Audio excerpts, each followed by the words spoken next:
Bonjour à tous et bienvenue sur ma chaîne Pixel et Vecteur. Aujourd'hui on va parler de Photoshop. Et vous voyez que je suis passé sur Photoshop 2025.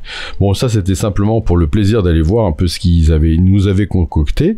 Mais la fonction dont je vais vous parler est totalement compatible avec les anciennes versions. Ça n'est pas du tout une fonction qui a été mise à jour. C'est une fonction qui est assez vieille. Cette fonction, normalement, on la trouve dans le menu Images, Analyse. Mais il peut arriver que dans les versions plus anciennes, vous la trouviez dans Édition ou dans Fichier. Elle a beaucoup migré, cette fonction. Donc actuellement, elle est dans le menu Images, voilà, et elle s'appelle de toute façon Analyse. Alors, l'idée de cette fonction, ça serait de se dire, voilà, j'ai ici, vous voyez, une grande façade, et j'aimerais bien connaître la taille de cette partie de la façade, ce que j'ai photographié, à partir d'une référence que je connais. Alors moi je connais une référence qui est la taille de cette fenêtre, et à partir de la taille de cette fenêtre je vais pouvoir en déduire bien évidemment tout plein de mesures, c'est-à-dire que je pourrais très bien en déduire la taille d'un carreau que la taille de la façade complète en largeur et en hauteur. Parfait, alors on va voir comment ça peut fonctionner ça, et ça va donc fonctionner avec l'outil de règle, oui, l'outil règle, en fait, un outil de mesure. Alors là, vous voyez que quand je suis dans la règle, je suis avec des tas d'outils de mesure. Le premier outil, c'est l'outil pipette, qui est un outil de mesure de la couleur. Le deuxième, c'est l'outil échantillonnage de couleurs, qui me permet de positionner plusieurs échantillonnages de couleurs dans une même image et de les voir évoluer. Et le troisième, c'est celui qui va m'intéresser, c'est l'outil règle qui va me permettre de pouvoir déterminer des distances. Entre parenthèses, vous avez vu un outil annotation qui ne sert à rien, qui en fait est un outil qui permettrait de faire des post-it, mais bon, vous pouvez très bien ajouter un calque de texte, taper un texte pour la personne qui vient après vous, la personne lit le calque de texte et jette le texte à la poubelle. Donc oui, c'est pas très important d'avoir cet outil-là. Et le dernier, c'est un outil de comptage, qui je crois est vraiment utile pour les professions médicales. Je suis pas trop sûr que ça serve à quelque chose d'autre.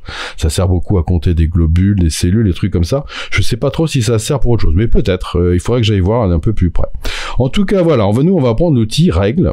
Vous voyez, l'outil règle se présente comme sous forme d'une croix, et l'outil règle a la possibilité, quand on va justement utiliser l'échelle de mesure, de pouvoir donc créer une distance. Alors là, vous voyez, si je vais aller dans ma fenêtre ici, je vais aller lui dire que ça, je connais la distance entre le haut ici, majuscule enfoncé pour bien rester, oui, droit.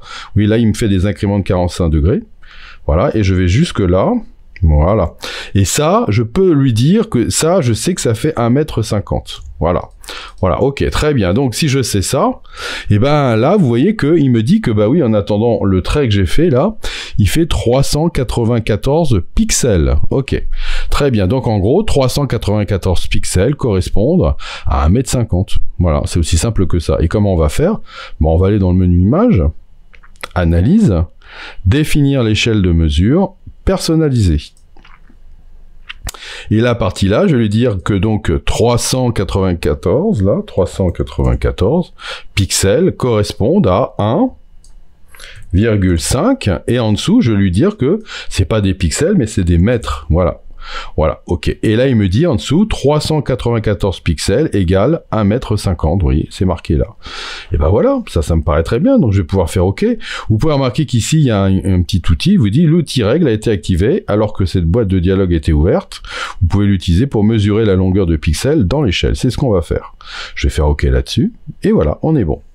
Alors, qu'est-ce que je vais faire? Je vais lui dire que j'aimerais bien qu'il me détermine entre, on va dire, se positionner ici, là, à peu près, majuscule enfoncé, et je vais descendre jusqu'en bas, voilà, jusque là, et je voudrais qu'il me détermine la hauteur de ma bâche, et vous voyez qu'il me dit que cette bâche, elle va faire 13,37 mètres. Bon, on pourrait dire que ça fait 14 mètres, voilà.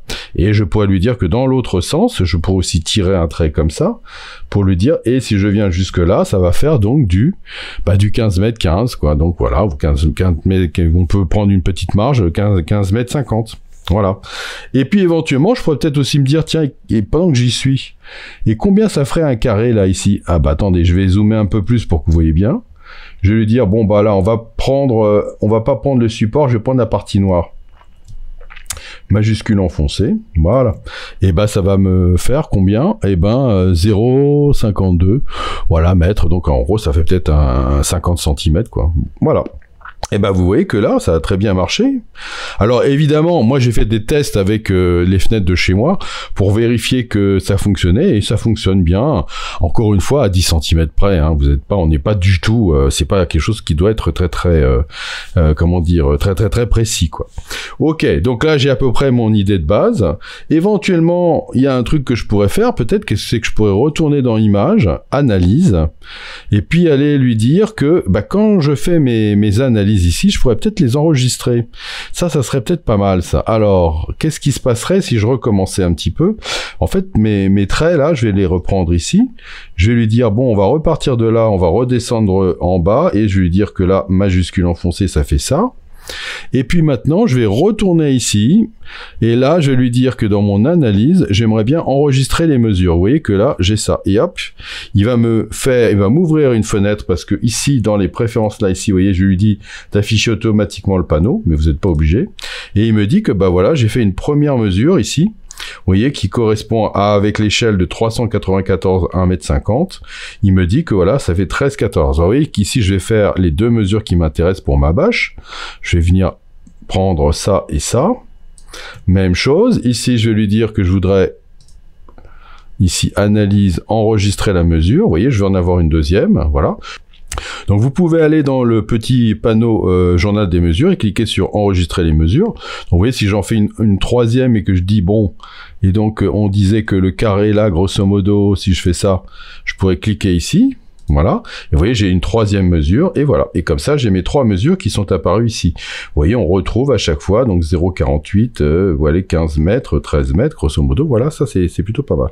Maintenant, ce que je pourrais faire pour terminer, c'est ici, vous voyez, vous avez des petits boutons ici. Le petit bouton qu'il a vous permet de sélectionner toutes les mesures. Oui, ça sélectionne toutes les mesures. Si vous n'aimez pas les petits boutons, dans le petit menu là, vous retrouvez tout sélectionné.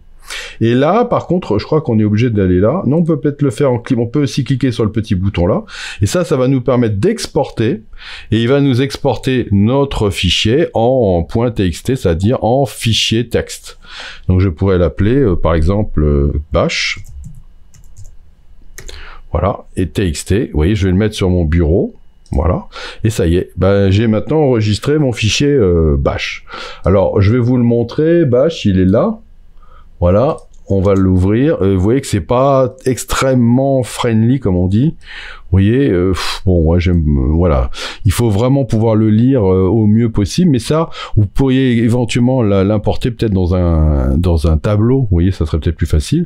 Mais bon, grosso modo, si vous avez pris un peu l'habitude, ben vous allez pouvoir éventuellement retrouver peut-être sans doute toutes les dimensions qui sont intéressantes. Voilà. Donc là, je le mets complètement en grand et je sais que tout à fait à la fin, j'ai mes dimensions. Vous voyez, 13 mètres 4, 15 mètres et mon carreau à 0,48. Voilà. Donc voilà, c'est pas ultra pratique ça, mais bon, ça peut servir quand même éventuellement. Voilà, en attendant, bah, vous voyez ici, bah, ça y est, j'ai fait mes mesures et je vais pouvoir donc, ici, je vais refermer ça, vous voyez, je vais lui dire de fermer ce fichier, voilà, et je reviens sur mes mesures de base ici avec mon outil, donc, règle. Voilà, et bah écoutez, j'espère que ça peut vous servir à quelque chose et je vous dis à bientôt pour de nouvelles aventures sur Pixel et Vecteur.